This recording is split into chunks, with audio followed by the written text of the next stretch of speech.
was working and I received a 911 call. I right away noticed that it was a Mexican cell phone.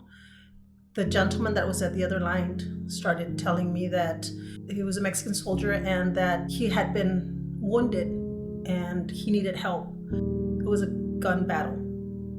And he got shot. The soldiers, the whole crew left. He had spent the night in the wooded area. And he said that he climbed a tree and he spent the night there because he was afraid of vicious dogs or coyotes. He hadn't slept, he hadn't eaten, he was bleeding, and he started begging. At that moment, I knew that I needed to help. I didn't know how at the beginning because there's no way that we can transfer our calls to Mexico. Because we are in a wireless world and we're using airwaves, when we use our cell phone, if we were to dial 911, it goes up to a tower, and sometimes through that path it hits the wrong tower, and then it is delivered to the wrong agency. Because we are in public safety, our interest is exactly the saving of lives and property, and it's important that no matter where you live, that you are able to get help. The International Border Coalition began in December of 2014. It took place at the Texas NENA conference.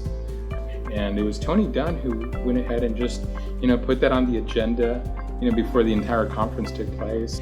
And we talked about issues that we commonly shared along the borders of the U.S. states and the Mexico states.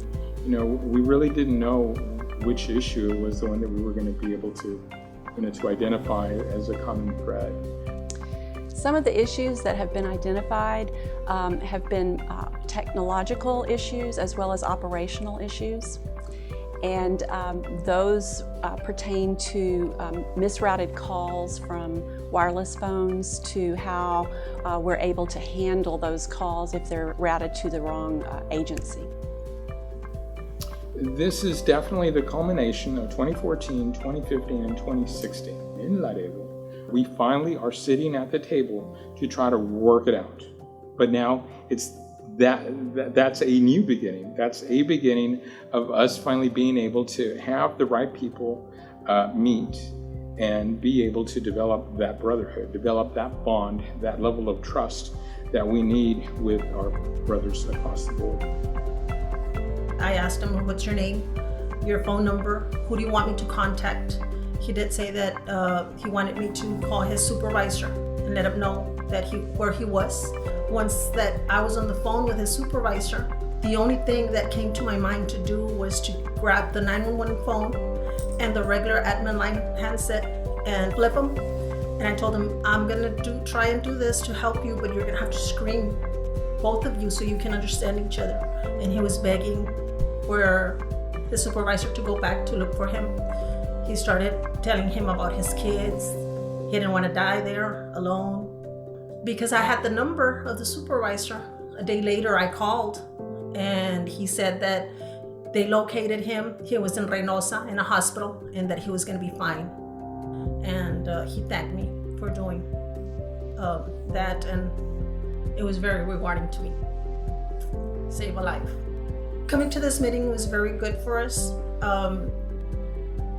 It has been said that we were going to have a meeting like this. We were going to work with other entities and from other places, but it had never happened.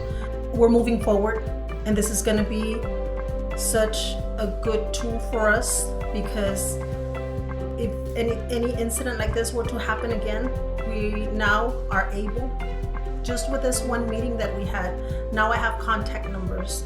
I have people that I can talk to or call, and we can help people, not only soldiers but regular civilians. We can help. Our families go out to Mexico. You never know when somebody needs help. We're saving a life, and that's what matters.